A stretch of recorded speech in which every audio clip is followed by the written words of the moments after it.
Sindhu Bhairavi new promo சிந்து வந்து வீட்டில் ரொம்ப சந்தோஷமாக இருக்காங்க. சிவா வீட்டுக்கு வந்ததுமே அன்னபூரணி இருந்துட்டு, இங்கே பாருப்பா சிவா, இது மாதிரி சிந்துவுக்கு வந்து இன்னைக்கு பிறந்த நாள் பாஞ்சாங்க.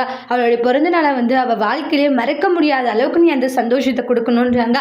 அப்படி ஒரு சர்ப்ரைஸை நீ அவளுக்கு கொடுக்கணும். ஏன்னா இப்படி ஒரு சந்தோஷமா, இப்படி ஒரு சர்ப்ரைஸா அப்படின்ட்டு அவள் லைஃப்லேயே அதை மறக்கவே முடியாத அளவுக்கு நீ கொடுக்கணும்ப்பா, பெரிய கிஃப்டாக கொடுக்கணும் அப்படின்ட்டு அன்னபூரணி சொல்கிறாங்க. சிந்து சந்தோஷப்பட்டுக்கிட்டு இருக்காங்க. அப்புறம் கொஞ்ச நேரம் கழிச்சு பார்த்தா போலீஸோடைய வண்டி கேட்குது. அந்த ஜீப்பை பார்த்த உடனே ஷாக் ஆகுறாங்க. என்ன விஷயம்? உடனே சிந்து யாரு? நாங்கள் உங்கள் மருமக சிந்துவை அரெஸ்ட் பண்ண வந்திருக்கோம். என்ன விஷயம்? ஸ்னேகா கம்ப்ளைண்ட் கொடுத்துருக்காங்க, சிவாவை மிரட்டி பொய் சொல்லி உங்கள் கல்யாணம் பண்ணியிருக்காங்கன்னு சொல்லிட்டு கம்ப்ளைண்ட் வந்திருக்கேன், உங்களை நாங்கள் அரெஸ்ட் பண்ணிட்டு போகணுன்றாங்க. என்னுடைய சிந்து அனுப்ப முடியாது, ஏன்னா இன்னைக்கு அவளுக்கு பிறந்த நாள் அதுமா இங்கே அனுப்ப மாட்டேன்னு அன்னபூரணி சொல்லிக்கிட்டு இருக்காங்க. எங்களுடைய வேலையை நீங்கள் மரியாதையை செய்ய விட்டீங்கன்னு வச்சுக்கோங்களேன், நல்லது. இல்லைன்னா வலுக்கட்டாயமாக அடித்து இழுத்துட்டு போக வேண்டியதாக இருக்கும். சிந்துவனுவாங்க, விடவே மாட்டாங்க. அப்புறமா பார்த்தீங்கன்னா வலுக்கட்டாயமாக இழுத்துட்டு போகிறாங்க.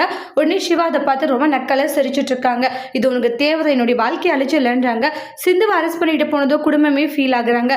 சிந்துவை வெளியே எப்படி கொண்டு வர போகிறாங்க நெக்ஸ்ட் வீடியோவில் பார்க்கலாம். தேங்க்யூ.